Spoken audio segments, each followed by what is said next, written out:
Hi, my name is Andrew Hall. I'm the Managing Director for Paratus Namibia. Been in the telco industry for about 22 years now. Welcome to the African Tech Roundup, Andrew. Thank you very much. Namibia is a big country. Big country, few people. What's the math on that to build a business at what you do? And perhaps use this as an introduction to what Paratus does.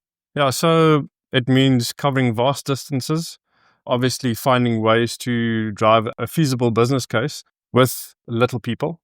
Paratus is an infrastructure company. We basically pride ourselves on reinvesting in Africa.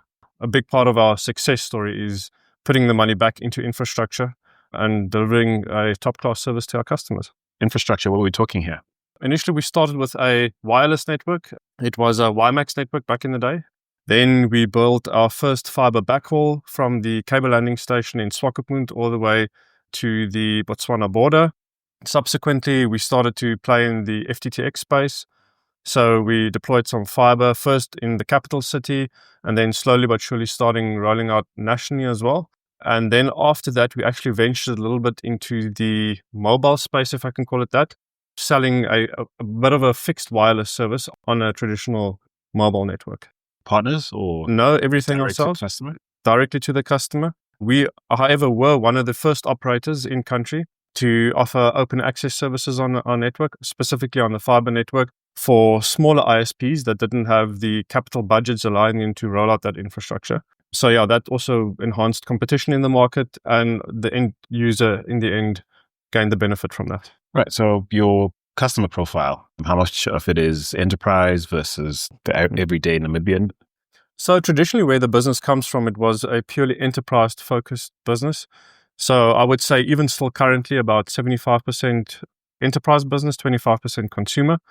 We only ventured into the consumer space at around 2016.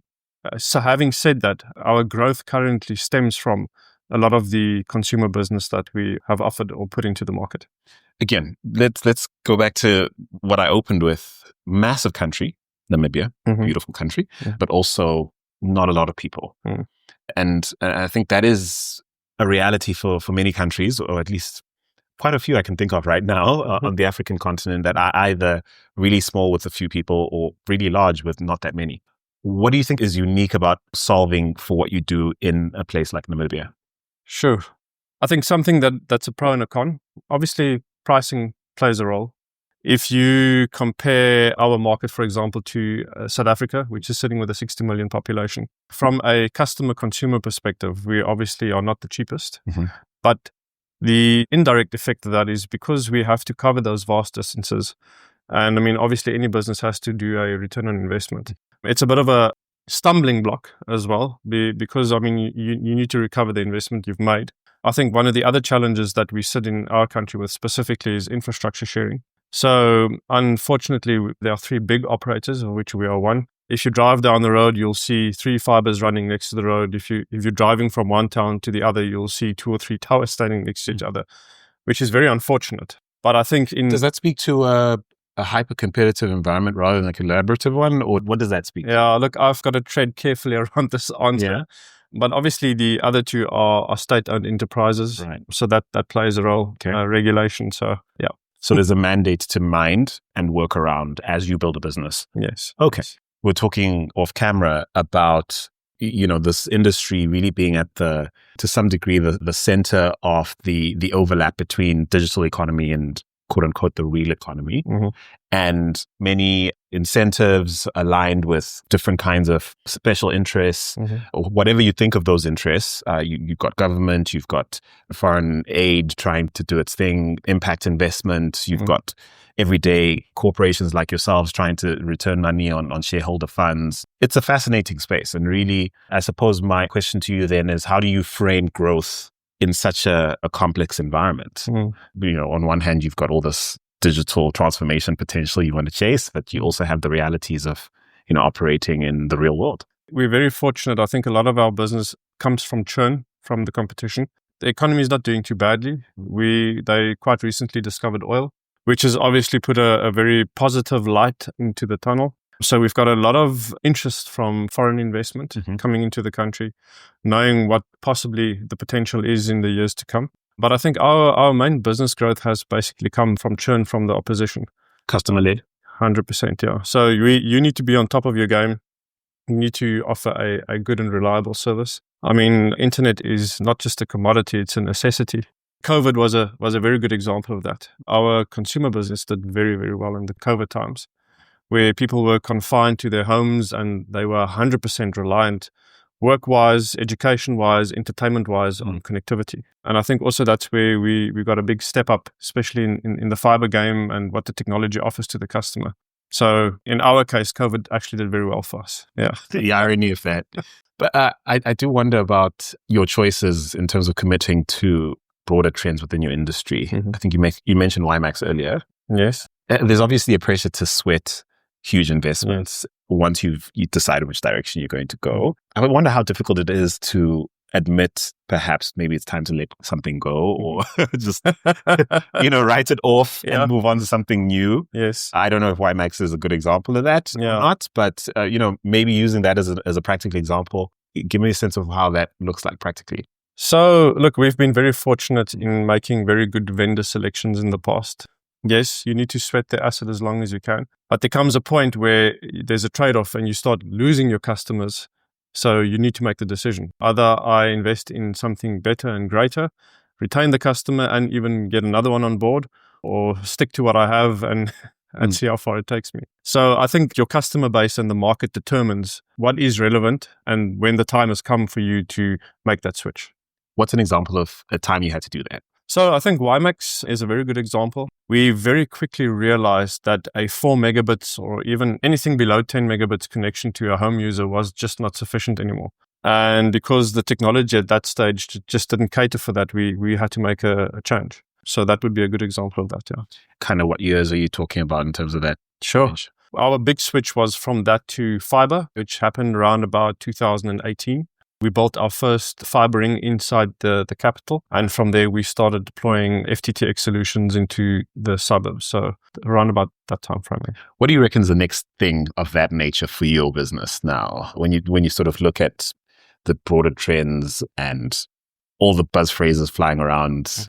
Our next big thing is going to be obviously expanding our more mobile technology footprint, looking at 5G deployments. So that would be the next big thing for us.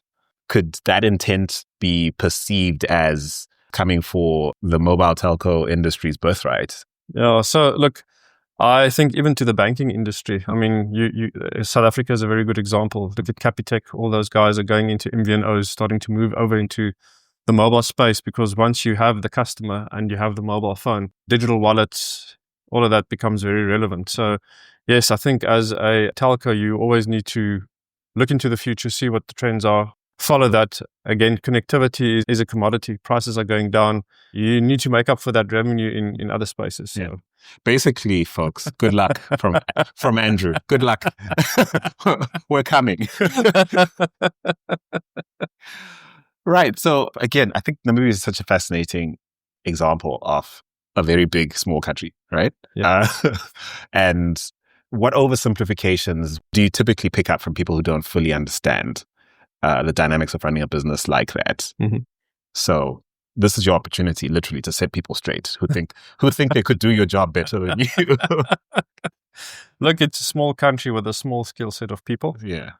I think the Namibian people in general are very, very hardworking people. We are what you would call jack of all trades. So we don't have the luxury of one person specializing in one specific thing. You need to have a very broad understanding of the field that you're operating in, because most of the times you need to cover more than one specific topic. And I think that makes us very unique, because you have a very good broader overview of how things are put together. So when it comes to the time where you need to sit together and build solutions or solve problems, because of the vast experience you have in different fields, it makes things easier, and you come up with very innovative ways of overcoming challenges. Does Namibia still have that special visa for people who want to live and work there from So currently we have a nomad visa. Yes. But it's a 6-month visa. Okay. I think it's something that was implemented especially due to the oil find, because of a lot of foreign people coming into the country. Mm-hmm. So yes, that is still applicable. Okay. But our immigration rules and laws are very, very strict. It's not that easy to just pack up your bags and go and work in Namibia.